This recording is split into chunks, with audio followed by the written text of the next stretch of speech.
சென்னை வில்லிவாக்கம் தொகுதியில் போட்டியிடும் தாவேக நிர்வாகி ஆதவ் அர்ஜுனா தந்தி டிவிக்கு அளித்த பேட்டியை தற்போது பார்க்கலாம்.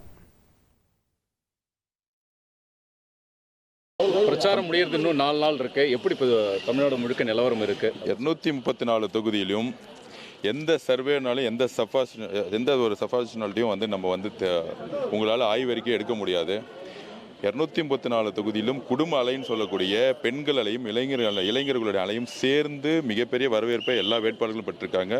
தலைவருடைய பிரச்சாரம் மு.க. ஸ்டாலின் அவர்களுடைய பிரச்சாரத்தையும் நீங்கள் கம்பேர் பண்ணியே பார்க்கலாம். அவர் சொல்லக்கூடிய இடத்துல மக்கள் எந்த இடத்துல ரிசீவ் பண்ணவே இல்லை. அவர் பேசக்கூடிய பேச்சுக்கள் எதுவுமே எடுபடலை. திரு உதயநிதி அவர்களுடைய பிரச்சாரமும் எடுபடலை.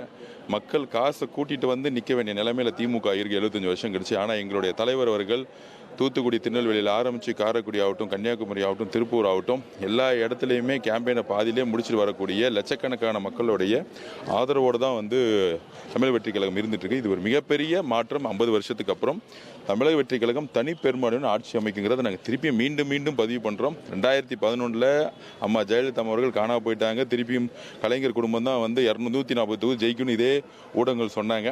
ஆனால் அன்னைக்கு எதிர்கட்சியாக கூட திமுக ஆகல. அந்த அளவிற்கு ஊடகங்களுடைய கணிப்பு பொய்யாகும். 2024 ஒரு மிகப்பெரிய ஆட்சி மாற்றம் உருவாகும். டீலிமிட்டேஷன் பில்லு இன்னைக்கு ஃபெயிலியர் ஆகிருக்கு பார்லிமெண்ட்டில்.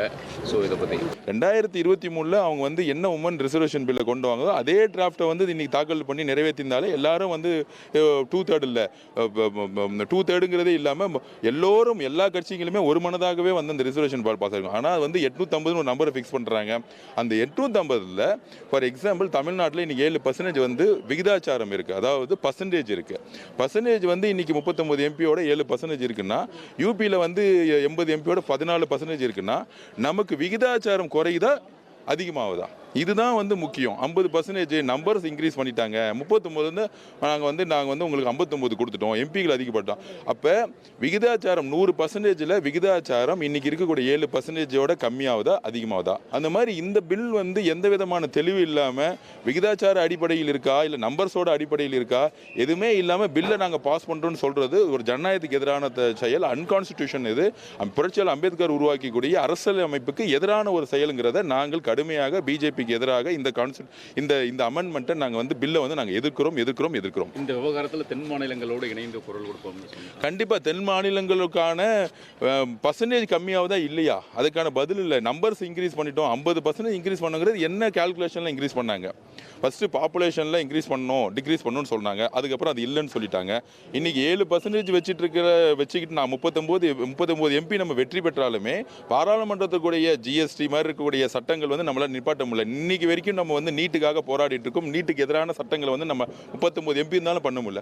அப்போ நாளைக்கு நம்மளுடைய பர்சன்டேஜ் விகிதாச்சார பர்சன்டேஜ் கம்மியாச்சுன்னா, நம்மளுடைய குரல் பாராளுமன்றத்தில் இல்லாமல் போச்சுன்னா, உருவாகக்கூடிய சட்டங்கள் எல்லாமே வட மாநிலங்களுக்காக சார்பாகவே மாறும். வட மாநிலங்களுக்கான சார்பாகவே மாறும் பொழுது அவங்க தேர்தல் வெற்றியை பிஜேபி தேர்தல் வெற்றியை மையப்படுத்தியே அவங்க இந்த மாதிரி சட்டங்களை கொண்டு வராங்க. சவுத் இந்தியான்னு கூட ஜனநாயகத்திற்கு எதிராக ஒரு சட்டங்கள் வரும்பொழுதோ நம்ம கடுமையாக குரல் கொடுத்திருக்கிறோம். அந்த குரலுக்காக நம்ம எல்லோரும் ஒன்றிணைந்திருக்கிறோம். எங்களுடைய பதிவு தென் மாநிலங்களையும் வட மாநிலங்களையும் பிரிக்காதீங்க. வளர்ச்சியை நோக்கி இங்கே இருக்கக்கூடிய ஒவ்வொரு மக்களும் எஜுகேஷன் படித்து அவங்களே தான் பொருளாதாரத்தை திருப்பூரை உருவாக்குனது கவர்மெண்ட் கிடையாது. திருப்பூர் உருவாக்குனது அங்கே இருக்கக்கூடிய வணிகர்கள். அந்த மாதிரி கோயம்புத்தூர் உருவாக்கணும் அங்கே இருக்கிற வணிகர்கள். ஸோ இந்த மாதிரி இங்கே இருக்கக்கூடிய பொதுமக்களே தன்னுடைய உழைப்பையும் தன்னுடைய படிப்பையும் கொடுத்து ஒரு அரசியலை இங்கே உருவாக்கி இருக்கும் பொழுது இங்கே இருக்கக்கூடிய பொருளாதாரம் மட்டும் தேவை. ஆனால் அவங்களுக்கான அரசியலுடைய ஆளுமையோ அரசியல் அதிகாரமோ மட்டுப்படுத்தணும்னு நினைக்கக்கூடிய ஒரு வலிமை வட மாநிலத்திலிருந்து உருவாக்கக்கூடிய தலைவர்களுக்கு இருக்கக்கூடிய தவறு நினைக்கிறேன். ஒரு நாட்டோடைய பிரதம மந்திரியாக இருக்கிறவர் அனைத்து மாநில மக்களுக்கும் பொதுவானராக இருக்கணும். அது வடகிழக்கு மிசோராமே ஒரே மாதிரி தான் பார்க்கணும், தமிழ்நாடும் ஒரே மாதிரி பார்க்கணும், யூபியும் ஒரே மாதிரி பார்க்கணும், குஜராத்தையும் ஒரே மாதிரி பார்க்கணும். அப்படியான தலைமைகள் இல்லாத போது இந்த மாதிரி பிரச்சனைகள் அதிகமாகுது. அதை நாங்கள் கடுமையாக இது உச்சநீதிமன்றத்துக்கு செல்லும் போது அன்கான்ஸ்டிடியூஷனல் சொல்லிட்டு இந்த பில்லை பாஸ் ஆகுது. இன்னொன்று குறிப்பாக 2/3 மெஜாரிட்டி வேணும். அந்த மெஜாரிட்டி லோக்சபாலையும் இல்லை ராஜ்யசபாலையும் இல்லைங்கிறது தான் தகவல் வந்துகிட்டு இருக்கு. கண்டிப்பாக இந்த பில் பாஸ் ஆகிறது, உமன் ரிசர்வேஷன் பில் பாஸ் ஆச்சுன்னா எல்லாரும் சேர்ந்து அதை பாஸ் பண்ணாங்க. இந்த பில் பாஸ் ஆகிறது ரொம்ப கடினமான சூழ்நிலைன்னு நினைக்கிறேன். கண்டிப்பாக நம்ம சட்ட ரீதியாக உச்சநீதிமன்றத்தில் தமிழக வெற்றி கழகம் போராடும். Make India great again. மக்கள் ஆட்சி அமையணும். மோடியினுடைய கேரண்டியை தான் மக்கள் நம்புவாங்க. வெற்றி கூட்டணி அமையும். எக்ஸ்பிரஸ் வேக செய்திகளில் இது இடைநில்லா பேருந்து.